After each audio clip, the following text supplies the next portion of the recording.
Então, pessoal, voltamos com matriz territorial de sustentabilidade. Não assistiu o bloco passado? Volta lá para a parte 3 para a gente conseguir dar eficiência aqui no bloco 4. Então, basicamente, essa matriz territorial ela vai levar em consideração as chamadas alguns indicadores, como eles: a existência de recursos naturais. Aquele ambiente que depende daquele tipo de desenvolvimento, ele tem os recursos necessários ou ele precisa importar tudo? Então, é algo interessante a se pensar, que vai tornar um produto mais ou menos caro, vai tornar a produção mais ou menos dependente de efeitos externos.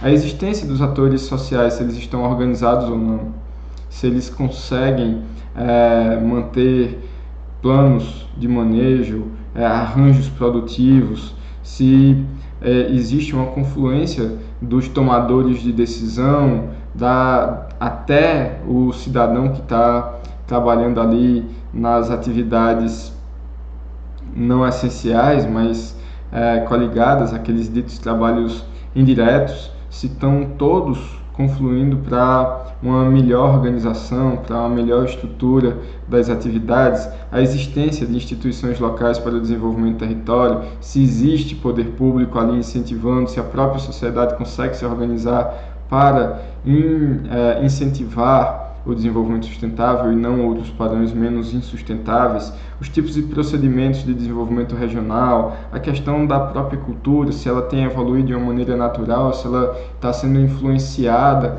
a perder as suas origens forçados por uma outra cultura hegemônica, dominante, o fortalecimento da própria cultura, da confiança dos autores, uma capacidade de negociação dos atores locais. Então, quanto mais se compreende que aquela situação é benéfica, eu vou dar uma maior importância, eu vou incentivar se traz mais prejuízo, então tento corrigir, eu dou uma nota menor naquele meu indicador no intuito de dar a ideia de que nós precisamos atuar mais diretamente naquela situação para corrigir toda a situação. Então, estratificação social, se a divisão das classes mais ricas para as mais pobres, se existe um fosso muito grande, então isso é ruim, isso precisa ser corrigido. Se é mais justa a divisão de renda, de recursos, do acesso a recursos, do acesso à educação, então isso é mais benéfico, isso é mais desejável. Processos ambientais naturais, se consegue se recuperar, o uso da substituição de recursos naturais dos não renováveis para os renováveis. Então, esses 17 indicadores são muito importantes para chegar a uma solução mais adequada, um entendimento mais interessante. A matriz do territorial de sustentabilidade é algo que tem ganhado forças, mas ainda não é um dos indicadores mais conhecidos, até porque ele vai levar muito mais em consideração as nuances regionais, locais propriamente ditas, do que uma macroeconomia, uma macro-sociedade, uma macro-visão do ambiente. Além disso, pessoal, já próximo a chegar ao encerramento do nosso bloco de aulas, é importante falar para vocês sobre os desafios na construção desses indicadores, não só na construção quanto no uso. Então, basicamente, nós ainda temos muito forte na nossa sociedade um costume de usar indicadores meramente econômicos. Não é que eles sejam ruins, não, mas eles só nos dão a ideia de um dos lados, de uma das dimensões da sustentabilidade, o que nos dá a possibilidade de tomar decisões muito pobres quanto à riqueza de dimensões que nós temos que observar. Então, muitas vezes, a falta de um ganho econômico não significa necessariamente a perda, um prejuízo ambiental, uma perda para a sociedade como um todo. Às vezes, uma recessão, mas do lado do PIB, porque a economia não cresceu, mas você olhar, nós temos uma economia com pleno emprego, as pessoas conseguem consumir aquilo que precisam, trazer um certo, não diria luxo, mas conforto às suas vidas.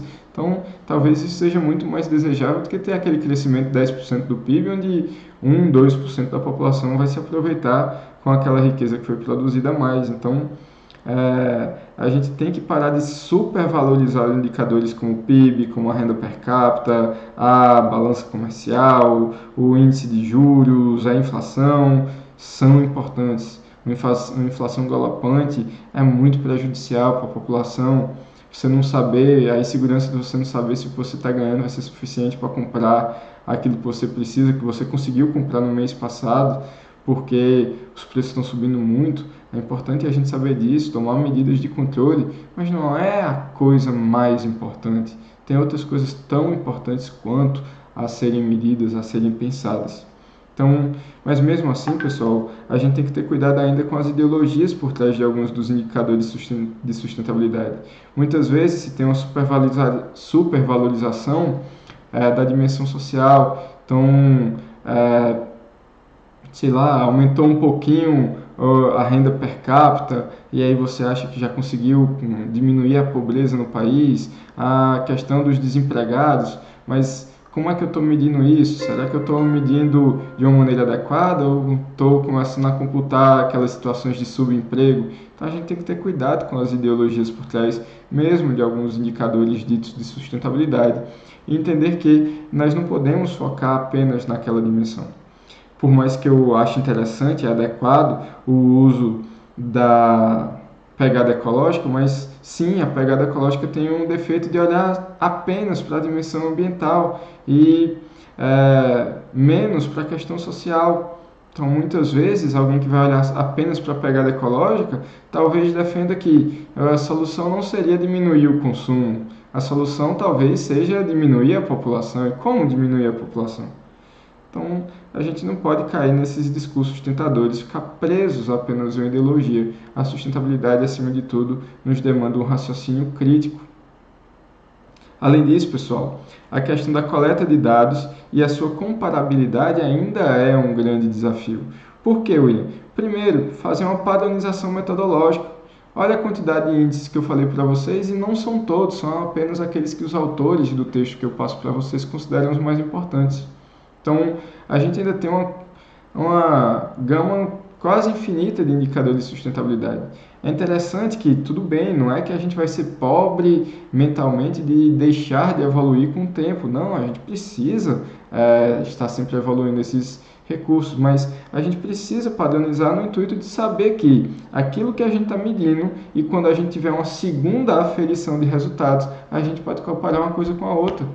Não dá para dizer, olha, essa safra eu consegui colher 15 maçãs, nessa outra safra eu consegui colher 14 laranjas. Não dá para comparar, são situações distintas. Então, eu preciso ter a manutenção dessa metodologia para que sim, eu possa chegar num ano num resultado, num outro ano em um outro resultado e dizer, olha, eu melhorei ou eu piorei. Comparar não apenas no tempo, mas também no espaço. Então, se de repente eu tenho países que são tidos como exemplos, eu preciso saber como que aquele país é diferente do meu. E aí, a partir do dado que eu consigo chegar naquela padronização metodológica, naquele lugar mais ou menos perto do ideal, o que eu posso fazer para corrigir essa outra situação, esse outro local que não está tão bem assim. Projetar as tendências e analisar os cenários. Então, eu preciso de dados precisos para fazer um exercício de futurologia embasado na ciência. Não é uma bola de cristal que eu vou dizer o que vai acontecer daqui a tantos anos, mas de acordo com a experiência que nós temos, de tudo aquilo que nós já passamos, e sabendo que muitas vezes a história se repete, a gente precisa saber da evolução gradativa dessa situação, tendo vários dados para comparar, e aí sim eu posso chegar a uma conclusão como mais ou menos na meteorologia. Claro que a meteorologia, de vez em quando, ainda erra. Diz que vai ter um inverno dentro da média e a gente tem algo que está chovendo bem mais do que a média, mas de tanto olhar para os padrões se repetindo, a gente pode chegar a uma conclusão de que amanhã provavelmente vai chover ou não, amanhã vai fazer sol. Então, a gente precisa de dados cada vez mais objetivos, cada vez mais corretos, e dentro de uma metodologia que de fato eu possa comparar o mesmo indicador, para que eu possa fazer um cenário futuro e imaginar qual é o tipo de desenvolvimento que a gente vai adotar em nosso país. Além disso, pessoal, nós temos que traçar metas a serem alcançadas. Então, por mais crítica que se possa fazer ao IDH nos dias de hoje, mas você ter um governante que vai focar no IDH e não apenas no crescimento do PIB, é algo bem mais interessante, já bem mais completo e que eu posso de fato medir e traçar uma meta. Olha, no meu mandato, daqui a 4 anos, eu quero que nosso PIB tenha elevado pelo menos em tantos por cento. Então, algo bem interessante, não só o PIB, mas o IDH como um todo. E para encerrar, pessoal, nós temos aí alguns desafios também, que é a questão da democratização, como que a gente pode trazer a população para ajudar na coleta e no tratamento de dados, como que esses dados eles podem ser trabalhados e expostos para a população como um todo, para que eles possam participar na tomada de decisões, como formar uma sociedade participativa e tomadora das suas decisões, uma democracia de fato pelo povo, e como facilitar o acesso a essas informações. Muitos dos dados ainda são muito complexos, muito difíceis de serem visualizados. Ponto aí, por exemplo, para o IDH, perda de ponto ali para o do IBGE, ponto para a pegada ecológica, um defeito ali talvez da matriz de territorialidade.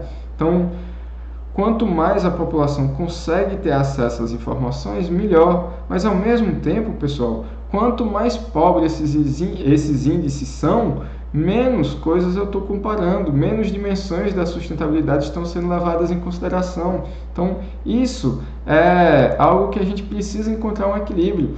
Quanto mais complexo, mais completo. Quanto menos complexo, mais fácil de se entender. Então, como que a gente vai equilibrar? Compreensão por todos do povo e completude no intuito de chegar a mais dimensões de uma maneira mais apropriada. Além disso, pessoal, a questão da interpretação dos dados. Índices simples, como eu já adiantei para vocês, podem não demonstrar adequadamente os avanços, mas são de fácil comunicação. Índices com muitos indicadores podem ser de fácil compreensão para os leigos, mas são mais completos e, pelo menos para os tomadores de decisão, são mais necessários.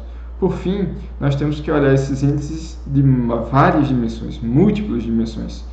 Mas isso traz um risco, falta de um consenso sobre quais as dimensões devem ser medidas, quais devem se destacar sobre as outras e o que em cada uma dessas dimensões nós vamos medir.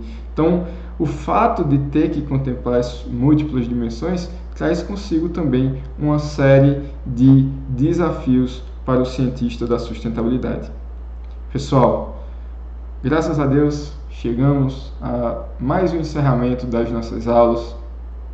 Peço que vocês façam uso dos slides, que vocês se comuniquem comigo, façam suas críticas, me ajudem a melhorar o nosso material, me contem sobre a experiência de vocês com o nosso ensino remoto, tirem as dúvidas, tentem ampliar o conhecimento, colocando exemplos para os professores, para o professor, para os seus colegas. Então, vamos contribuir com a expansão e a consolidação desses temas tão importantes para a nossa sociedade no futuro, nossas próximas gerações, nós mesmos, como que nós estaremos daqui a um ano, depois de acabar a pandemia, 2, 10, 15, 20 anos.